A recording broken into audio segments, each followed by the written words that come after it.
All right, thank you for watching today's video. We're going to talk about crepe myrtles today, and we're going to specifically talk about why they peel bark.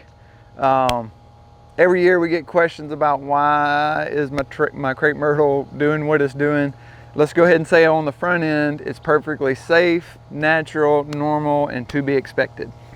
But why does it do it? Well, let's rewind real quick into history to help really bring some really fascinating history, some fascinating information as to why we see what we see today. So back in the late 1700s, that's when crepe myrtles were first brought to the US. People love the flowers. There's all kind of different crepe myrtle varieties that have different colors of flowers that are really pretty in the summertime. And so that's the main reason why they're here, is the flowers. But when they got here to America, they became quickly obvious that powdery mildew, which is a type of fungus that looks like a powdery mildew, it looks real powdery looking. And some of the older varieties of crepe myrtles had it. If you know, I used to hear people talk about powdery mildew on crepe myrtles, but like in doing this for 16 years, I've only seen it personally once.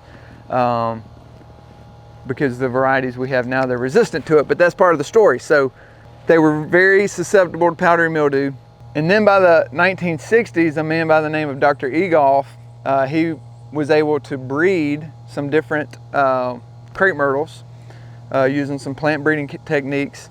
He brought in some varieties from Japan that just so happened also had some very dramatically exfoliating bark. You know, not just exfoliating, you know, some trees of varieties of crepe myrtles, they all exfoliate, but some more than others. And it turned out, you know, a lot of people loved it. And so they just said, hey, let's just keep it like this. You know, you will see a lot of bark on the ground. Again, some varieties more than other. During the middle of the summer, usually around July 4th is the way that I like to think about it. Not 100% exact, but around that time, they will start shedding their bark. And so they do that just because that's just, it's variety specific. And it's like that because those are the varieties that came in that actually helped the crepe myrtles to not get powdery mildew, because these Japanese varieties, in case I didn't say it clearly, they don't get powdery mildew. So right here we have two different varieties of crepe myrtles growing side by side, and you can see this one doesn't shed quite as much as this one. But one interesting fact about the shedding of the bark is that it actually helps with weeds, insects, and disease. And these may be more book nerd knowledge talking points than actual knowledge, but with disease, you know, any spores from any type of disease that are on the bark, when it sheds, it's going to get rid of those disease spores.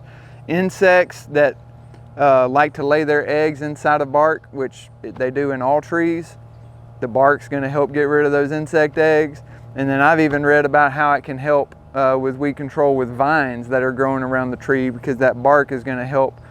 I'm thinking that's more for a really small vine that's starting to get, you know, just trying to get started, that it can help say, nope, fall off, you're not going to grow up this tree. So just interesting facts. Those of you out there who are watching this video, hopefully y'all love the exfoliation. I'd love to know if any of you don't like the bark that exfoliates each summer.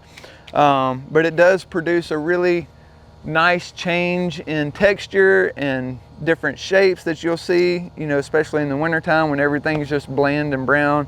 You know, the crepe myrtles are a prized possession of the landscape because of their smooth bark, the color. You know, it's got some nice shades of cinnamon and burgundy and copper, and it's just a really pretty addition to the landscape. So hopefully that helps you to understand more of why they exfoliate. Don't be alarmed or concerned about the exfoliation. Just know that it's from plant breeding so that they don't get powdery mildew, and be thankful that they don't get powdery mildew. I know I'm thankful they don't, because I love the flower. So let me know if you have any questions, and we'll see you next time.